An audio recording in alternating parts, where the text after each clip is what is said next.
नमस्कार दोस्तों, आप सभी का स्वागत है आपके अपने इस YouTube चैनल गुरिया एकेडमी पर।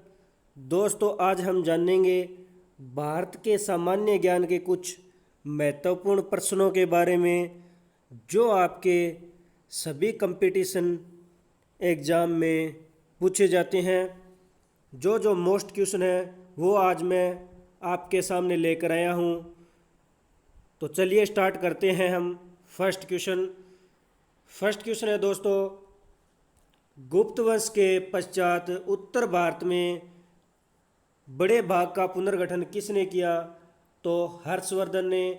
जो हर्षवर्धन है, इन्होंने गुप्त वंश के पश्चात उत्तर भारत के अंदर बड़े भाग का पुनर्गठन किया था।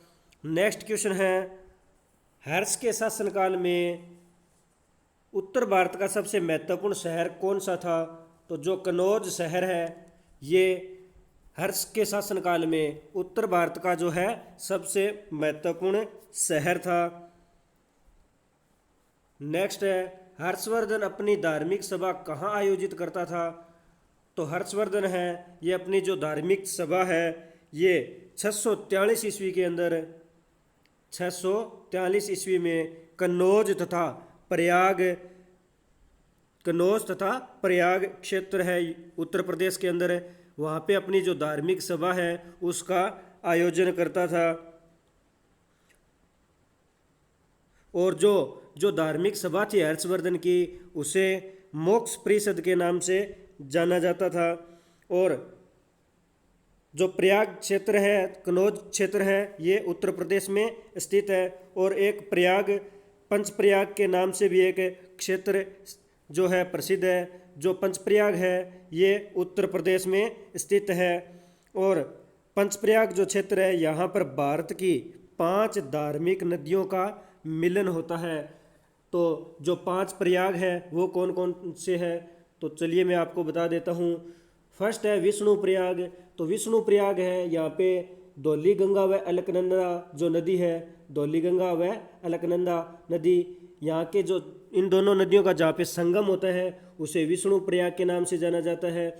और नंद प्रयाग है, यहाँ पे जो नंदाकिनी व अलकनंदा नदी है इनका संगम होता है। और कर्ण प्रयाग है, यहाँ पे अलकनंदा व पिंडारी जो नदी है इनका संगम होता है। और पिंडारी नदी को कर्णगंगा के नाम से भी जाना जाता है। और जो चौथा है रुद्रप्रयाग में मंदाकिनी व अलकनंदा जो नदी है इनका संगम होता है। और पांचवा है देवप्रयाग। तो देवप्रयाग में अलकनंदा व भागीरथी नदी का संगम होता है। तो ये है अपने 5 जो प्रयाग है जिन्हें पंचप्रयाग के नाम से जाना जाता है। और ये पंचप्रयाग है उत्तराखंड जिले में, जो उत्तराखंड राज्य में स्थित है। और गढ़वाल क्षेत्र में अलकनंदा नदी है उसे बहू के नाम से, और जो गढ़वाल क्षेत्र में भागीरथी नदी है उसे सास के नाम से जाना जाता है। तो गढ़वाल क्षेत्र में अलकनंदा व भागीरथी नदी को बहू व सास कहा जाता है। नेक्स्ट क्वेश्चन पे चलते हैं। हर्षवर्धन की राजधानी थानेश्वर वर्तमान में कहाँ स्थित है? तो ये हरियाणा में स्थित है। नेक्स्ट क्वेश्चन पे चलते हैं। वर्तमान में कन्नौज किस प्रदेश में स्थित है? तो उत्तर प्रदेश में कन्नौज और प्रयाग दोनों जो क्षेत्र हैं स्थित है। नेक्स्ट क्वेश्चन, ह्वेनसांग की भारत यात्रा के समय सूती कपड़ों का उत्पादन के लिए सबसे प्रसिद्ध नगर कौन सा था? तो जो मथुरा जो नगर है ये ह्वेनसांग के समय सूती कपड़ों का उत्पादन के लिए सबसे प्रसिद्ध नगर था। नेक्स्ट क्वेश्चन, किस चीनी यात्री को यात्रियों में राजकुमार कहा जाता है?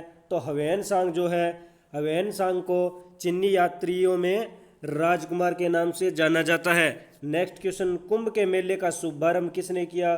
तो जो कुंभ के मेले का शुभारंभ है ये हर्षवर्धन ने किया था। और कुंभ का मेला है ये 12 साल में हर 3 साल के अंतराल पर अलग अलग क्षेत्रों में जो है लगता है, हर 12 साल में, यानी 3 साल एक क्षेत्र में, 3 साल एक क्षेत्र में, और ऐसे करके 4 जो क्षेत्र है वहाँ पे ये मेला लगता है।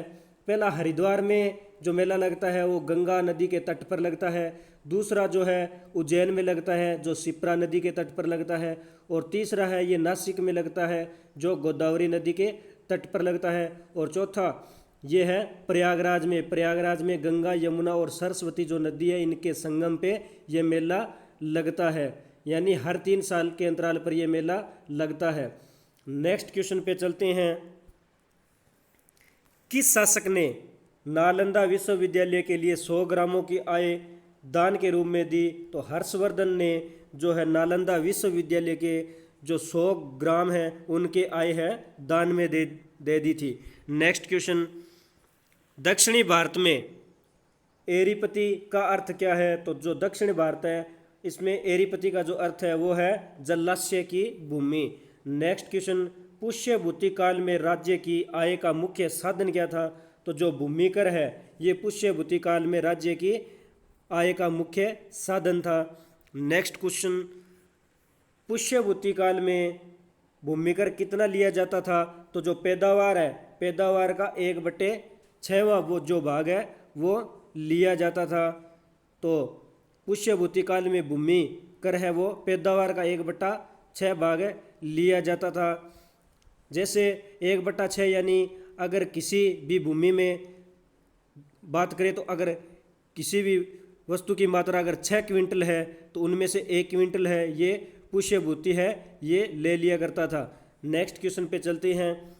हर्षवर्धन के समय नालंदा विश्वविद्यालय का कुलपति कौन था? तो जो शीलभद्र है ये हर्षवर्धन के समय नालंदा विश्वविद्यालय है यहाँ के कुलपति थे।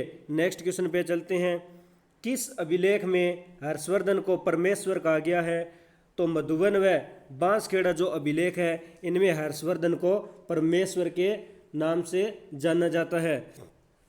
नेक्स्ट क्वेश्चन,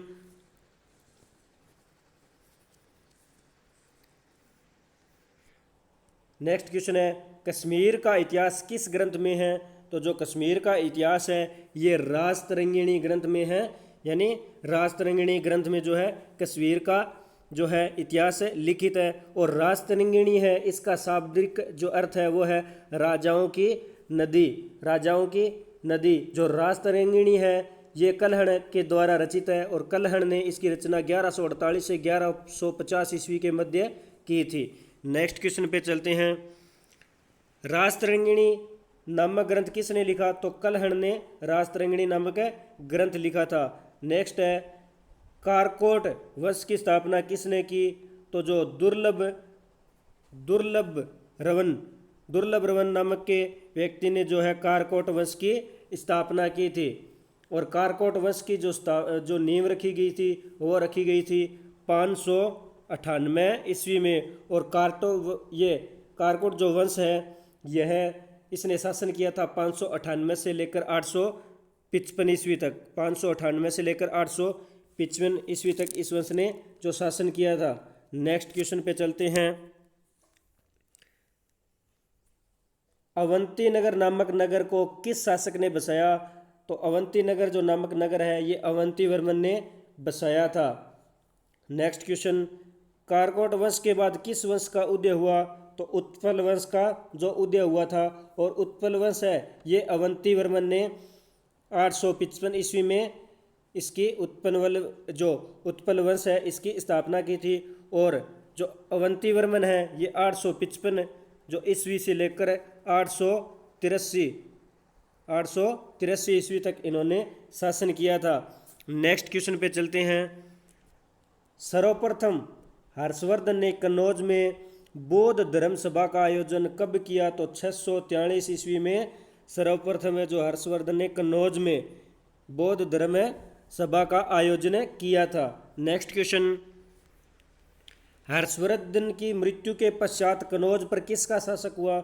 तो यशोवर्मन है जो है यशोवर्मन इन्होंने हर्षवर्धन की मृत्यु के पश्चात कन्नौज पर शासन किया था। और यशोवर्मन ने कन्नौज पर शासन 900 ईस्वी से लेकर 940 ईस्वी तक किया था। 900 से लेकर 940 ईस्वी तक शासन किया था। नेक्स्ट क्वेश्चन, हवेनसांग की रचना का क्या नाम है?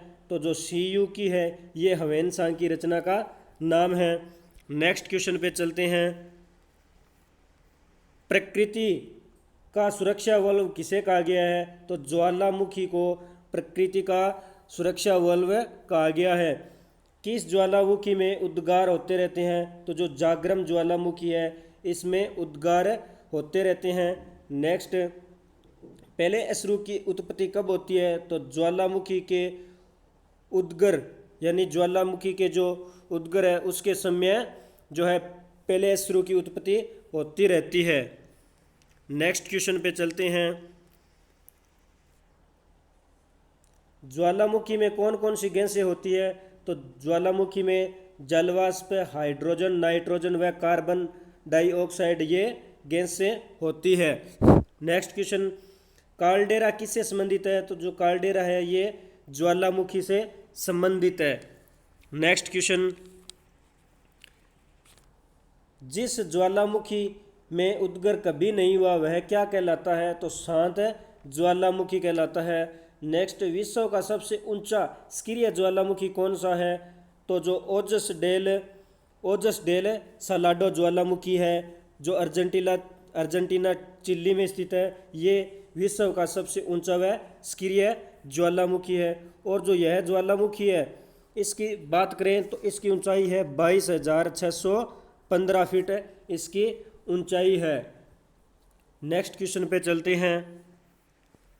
विश्व का शांत जो ज्वालामुखी है कौन सा है? तो एकांका गुहा जो ज्वालामुखी है ये विश्व का शांत ज्वालामुखी है और यह एंडीज पर्वतमाला पर स्थित है। एंडीज पर्वतमाला पर स्थित है और इसकी ऊंचाई की बात करें तो इसकी ऊंचाई है 6,960 मीटर। 6,960 मीटर। नेक्स्ट क्वेश्चन पे चलते हैं। और बात करें दोस्तों छोटे ज्वालामुखी की, तो जो सबसे छोटा ज्वालामुखी है ये मैक्सिको में स्थित है। मैक्सिको में क्यूकस कॉम्बेट नाम से जो है स्थित है। जो सबसे छोटा ज्वालामुखी है क्यूकट कॉम्बेट है, ये मैक्सिको के अंदर स्थित है। और इसकी लंबाई की बात करें तो इस ज्वालामुखी की जो लंबाई है वो है 43 फीट। नेक्स्ट क्वेश्चन, फ्यूजियामा किस देश का ज्वालामुखी है? तो जो फ्यूजियामा है ये जापान देश का ज्वालामुखी है।